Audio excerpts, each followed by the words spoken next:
Il 17 marzo 1861 è un importante appuntamento per la storia e l'identità della nostra nazione. Il primo Parlamento proclama il Regno d'Italia, lasciandolo nelle mani del sovrano sabaudo Vittorio Emanuele II. Nomi noti: Giuseppe Garibaldi, Camillo Benso Conte di Cavour, Carlo Alberto, Giuseppe Mazzini, a cui si aggiunge il valoroso contributo di civili e militari, tracciano la strada per l'unificazione della penisola, che si conclude dopo quasi mezzo secolo al termine della Prima Guerra Mondiale. In questi 150 anni il panorama politico, economico e sociale ha subito drastici cambiamenti, influenzando la vita degli italiani. Anche Serri, nel suo piccolo, ha dato un forte contributo all'unità d'Italia ed è per questo che è doveroso, per non dimenticare, dedicare la giornata odierna ai nostri compaesani, caduti da eroi, giovani e padri di famiglia strappati all'affetto dei cari durante le guerre del secolo scorso. Al ricordo delle vittime è necessario aggiungere l'operato dei 28 sindaci e delle relative amministrazioni comunali che dal 1861 ad oggi hanno offerto energie per il bene della comunità serrese. Prima di me Puddu Gianluigi, Ballicu Priamo, Moi Pietro Paolo, Caria Erminia, Puddu Ermenegildo, Sanna Giuseppe, Puddu Alessio, Pilia Basilio, Fulgheri Raffaele, Ballicu Priamo, Ballicu Serafino, Pirisi Eugenio, Muntoni Francesco, Puddu Paolo, Gaviano Lai Giuseppe Maria, Sanna Murgia Camillo, Palma Spiri Raffaele, Garrucciu Lai Salvatore, Sanna Camillo, Contu Francesco, Caria Raffaele, Melis Serra Giovanni, Murriola Sebastiano, Caria Raffaele, Murra Luigi, Pala Gavino, Sanna Efisio, ai quali si aggiungono 3 commissari prefettizi. Sul sacrificio dei militari e sull'esempio del lavoro svolto dai diversi sindaci e benefattori di Serri è necessario costruire le basi per il nostro futuro, insieme, uniti sotto la bandiera dai 3 colori, che ci rende tutti fratelli d'Italia. In questo secolo, dove la violenza, l'invidia, la sete di potere spesso accecano l'uomo e la società, è doveroso coltivare sentimenti di pace e di amicizia, di dialogo, di aggregazione, di rispetto reciproco per una vera e leale convivenza civile. Ai governanti, alle istituzioni, alle forze armate, alle scuole di ogni ordine e grado, al mondo laico e religioso, alle associazioni culturali e di volontariato, a quanti ogni giorno operano con e tra la gente il dovere di far prevalere i buoni propositi. La storia non illustra soltanto le imprese del passato, ma trasmette importanti principi, insegnando a non commettere più determinati errori. Pertanto, la giornata odierna non sia vissuta solamente come una semplice cerimonia tra le tante, ma abbia un più profondo significato di riflessione, affinché il 2011, l'anniversario dell'Unità d'Italia, apra le porte ai giovani, ai quali consegnare le chiavi del futuro ereditato da chi ci ha preceduto. Per la manifestazione di quest'oggi Ringrazio anzitutto gli assessori e i componenti dell'amministrazione comunale, sempre pronti di fronte alle esigenze e alle necessità del Paese. Un ringraziamento particolare alle associazioni, alle forze dell'ordine e di vigilanza, ai militari di Serri e ai loro superiori, agli ex sindaci e agli ex amministratori comunali, al dirigente scolastico, alle insegnanti e agli alunni della scuola primaria, agli operai comunali, alle signore che animano il centro di aggregazione sociale. E a tutti voi il mio ringraziamento per la partecipazione a questa cerimonia, esempio di collaborazione tra più forze, con l'augurio che l'esperienza d'unità espressa in questa occasione si possa ripetere anche nel futuro. Viva i nostri eroi, viva la Sardegna, viva l'Italia!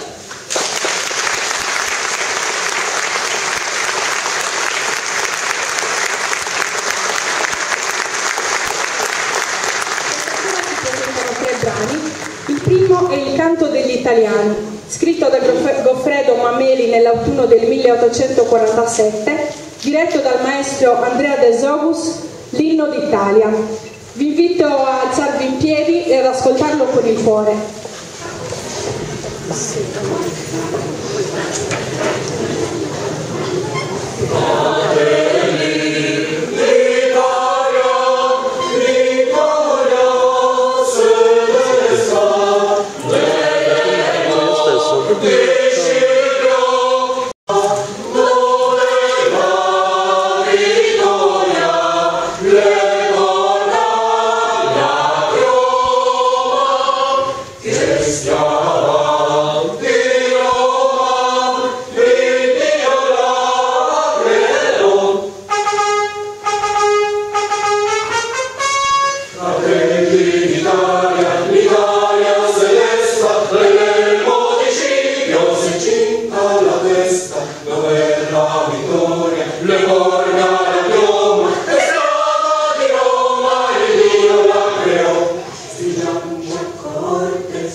comprendono i principi fondamentali, il rispetto della dignità delle persone, l'uguaglianza di tutti i cittadini davanti alla legge, il diritto al lavoro, la libertà di pensiero e religiosa, il diritto all'istruzione.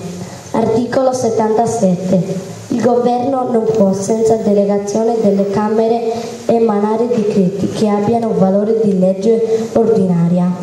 In casi straordinari di necessità e di urgenza, il governo adotta sotto la sua responsabilità provvedimenti provvisori con forza di legge. Deve il giorno stesso presentarli per la